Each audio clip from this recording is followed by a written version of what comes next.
Assalamualaikum warahmatullahi wabarakatuh. Oke, kita lanjut lagi, Cak. Hari ini kita masih di pembahasan burung sujud dengan settingan lapar. Nah, yang dimaksud settingan lapar itu bukan berarti kita nggak ngasih makan apa-apa ya. Fur tetap kita kasih, jangkrik tetap kita kasih. Nah, gitu ya. Jadi untuk masalah yang terjadi ini khusus burung yang memang birahi dan emosinya itu agak-agak tinggi, agak gede lah ya. Jadi cepat naiknya seperti itu.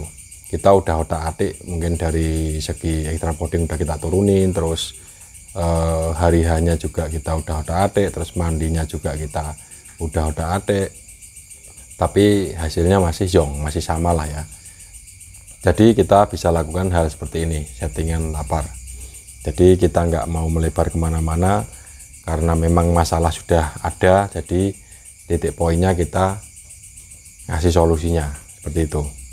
Nah, yang dimaksud settingan lapar itu seperti ini teman-teman, khusus burung yang memang birahi dan emosinya agak gede ya. Jadi yang mempunyai gaya tarung sujud atau karakternya sujud-sujud lah seperti itu,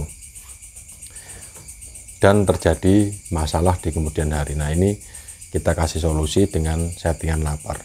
Nah, lapar itu bukan berarti itu tadi ya, kita nggak ngasih makan apa-apa, tetap fur kita pasang, jangkrik juga kita tetap kasih. Oke, langsung saja. Jadi seperti ini polanya. Harian tetap kita kita setting, kita rawat dengan seperti biasa lah ya. Yang membedakan itu hanya makannya cuman satu kali tok. Fur tetap kita pasang, jangkrik cuman kita kasih sehari satu kali.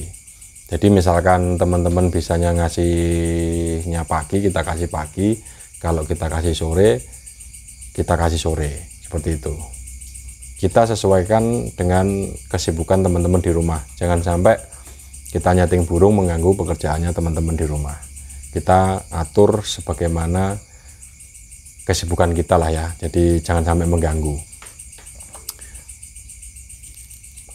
Jadi untuk pola rawatan seperti ini tuh tetap kita kasih. Jadi yang misalkan paginya itu bisa pegang, kita tetap embunin, kita kasih mungkin cukup di jangkrik 5 pagi, terus nanti sorenya kita tidak perlu buka lagi, kita tidak perlu ngeluarin lagi, biarkan dia istirahat. Mungkin teman-teman yang di rumah bisa pegang pagi sampai siang, mungkin sampai jam 12.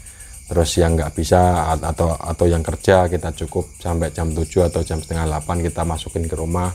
Sisanya nanti mungkin sorenya yang mau dikeluarin lagi, cukup angin-angin ya. Jadi kita tidak ada tambahan lagi, angin-angin tok. Jadi biasakan seperti ini sampai minim-minimnya 2 minggu lah ya. Nah, biar terbiasa dulu. Biasanya itu kalau kita merubah pola rawatan itu memang kita harus kasih jarak teman-teman, kita tidak bisa instan. Jadi biar terbiasa dulu. Nah, itu yang kita bahas hari ini ya. Jadi settingan lapar itu seperti itu. Jadi kita tetap kasih makan fur, jangkriknya tetap kita kasih hariannya, cuman pembedanya itu biasanya kita kasih mungkin sehari 2 kali, kita cukup 1 kali.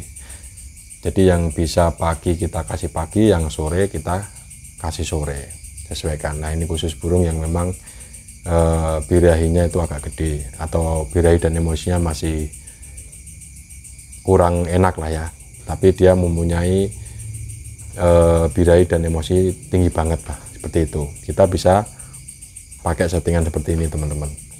Nah, kita bisa nyoba lah ya, ini solusi. Jadi banyak sekali cara yang memang kita gunakan, itu kita tinggal pasin sesuai dengan karakternya burung kita masing-masing. Paling tidak itu kalau burung sujud itu hampir mirip-mirip lah ya, seperti itu, karena masalah memang sudah ada, jadi semuanya itu hampir mirip-mirip seperti itu. Nah, terus di hari hanya teman-teman, yang tak maksud settingan lapar itu di lapangan memang kita tidak ngasih apa-apa. Dia sampai mau naik ke berapa sesi kita tidak ngasih colokan lagi. Jangkrik kita usahakan dari rumah ya, mungkin dari rumah 5, sebelum berangkat kita kasih 5. Nah, setelah kita kasih 5 itu tok, sebelum berangkat nyampe lokasi kita ndak ngasih asupan apa-apa. Jadi kita tetap ngasih dia kosongan. Nah, tenaganya dari mana kalau kita nggak kasih jangkrik? Seperti itu pasti pertanyaannya. Jadi kalau memang pola seperti ini membuat burung kita itu enak, nggak ada masalah. Jadi kita kan kalau kita ndak nyoba, kita nggak akan tahu. Seperti itu ya teman-teman. Karena settingan itu kan kalau cocok kita pakai, kalau pikiran kita ndak masuk akal, kita ndak usah pakai. Seperti itu. Tapi kalau dirasa masih masuk akal, untuk teman-teman bisa dicoba. Seperti itu. Nah, kita hanya berbicara pengalaman ya. Jadi di sini kalau memang kita sharingkan masalah pengalaman saya mengenai settingan lapar seperti ini, kalau misalkan diaplikasikan teman-teman di rumah kok cocok, alhamdulillah kan bisa bermanfaat seperti itu.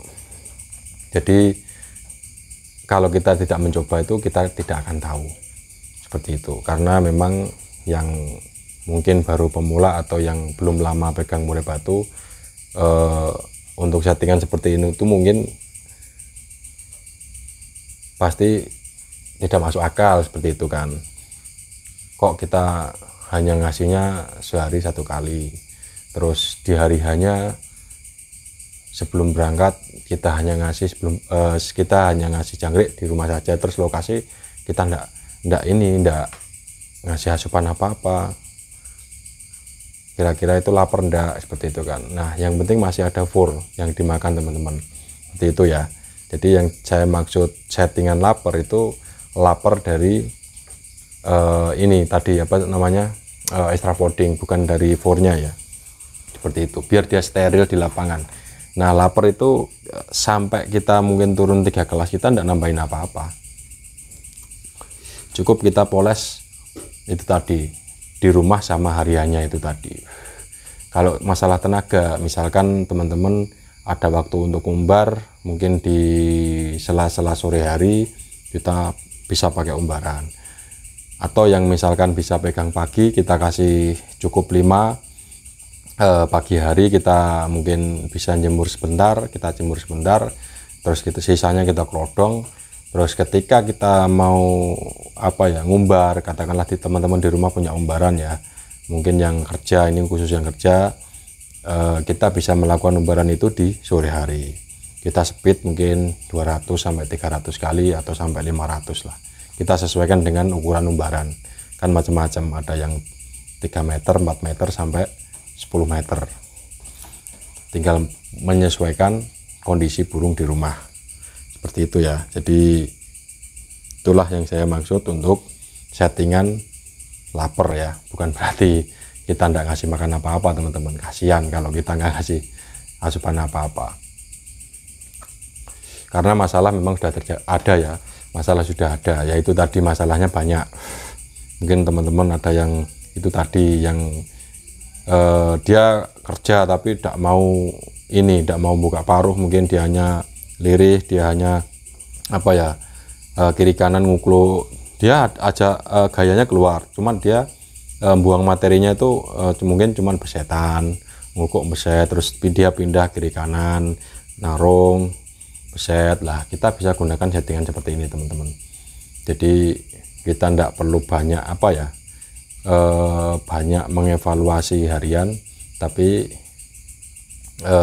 cukup kita hanya kasih pagi, sorenya kita polosan itu kita steril sampai besoknya lagi, paginya kita pegang lagi.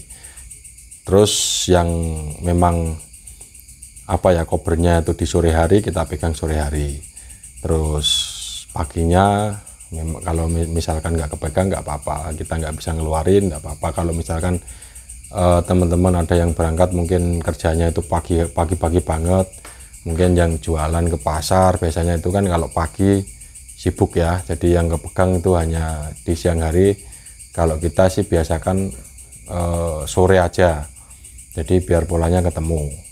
Kalau misalkan kita sore hari kita pegang, kita sudah biasakan hariannya, insya Allah nanti enak seperti itu. Nah itu tadi ya teman-teman ya, hari H kita steril itu lapar di lapangan tapi di rumah makan, seperti itu ya.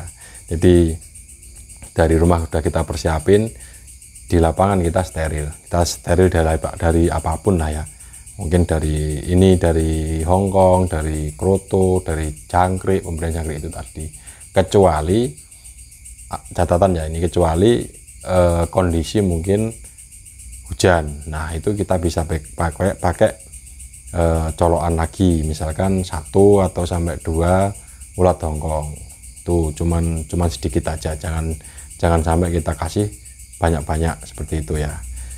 Nah mungkin yang memang keadaan hari hanya mendung atau hujan, bisa kita kasih dari rumah itu Hongkong sebelum mandi.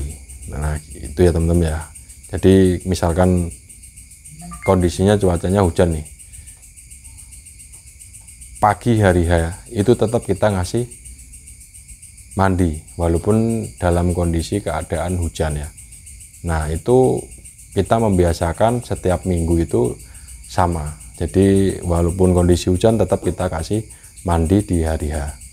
Nah pembedanya sebelum mandi atau setelah mandi kita kasih Hongkong, tapi bagusnya kita kasih Hongkong dulu baru mandi. Hongkong ukuran mungkin sampai 5 atau 4, terus baru mandi kering. Sebelum berangkat kita kasih asupan 5 lagi seperti hariannya, seperti itu. Jadi di lapangan kita tetap kasih steril. Untuk burung sucut itu memang kalau udah terjadi masalah, kita nyarinya harus pelan-pelan teman-teman, tidak bisa ekstrim kita mengganti settingan A, settingan B, settingan C, tapi kita harus pelan-pelan dulu, mulai dari kebiasaannya dia yang biasanya makan banyak kita kurangin. Nah itu tadi kan tentu burung itu kan pasti ada kagetnya. Kalau kita dropin terlalu ekstrim, biasanya burung itu cenderung malah tambah tidak enak. Tapi kalau kita pelan-pelan nuruninnya, misalkan yang semula memang pakainya kita bom jangkrik di H-1, H-2, tiba-tiba kita hilangin, itu burung biasanya itu ada perbedaan karakter. Jangan sampai kita merubah settingan burung kita sendiri itu malah menyebabkan burung kita itu jadi tidak enak, atau birahinya amburadul, atau emosi dan birahinya malah hilang. Seperti itu ya teman-teman ya. Nah itu tadi yang saya jelaskan untuk masalah settingan lapar. Nah settingan lapar itu hanya di lapangan teman-teman, asumsinya itu ya. Jadi biar teman-teman juga tahu, teman-teman juga merasakan yang memang cocok kita pakai, yang tidak cocok kita gak usah pakai. Seperti itu. Kalau misalkan masih masuk akal kita pakai, kalau memang tidak masuk akal untuk teman-teman jangan dipakai. Kita tetap kalau kita melihat dari sisi edukasi mungkin di luar channel saya itu sama saja. Jadi kita tetap mengikuti dari awal, jangan sampai kita tidak tahu, seperti itu. Kita tetap mengevaluasi, terus kita resapin juga, kita terapin apakah memang masuk akal atau memang cocok, baru kita eksekusi, seperti itu. Oke, itu ya yang memang yang belum mudeng atau yang memang pengen sharing langsung ke WA, langsung saja, jadi gratis, tidak dipungut biaya spesial pun. Jadi kita kalau ngobrol di WA itu insya Allah enak teman-teman. Jadi saya tahu karakter burung teman-teman di rumah, kita bisa saling sharing, saling berbagi ilmu, jadi saling bertukar pengalaman. Apa yang memang sudah saya alamin pasti nanti ada solusinya, seperti itu. Oke, wassalamualaikum warahmatullahi wabarakatuh.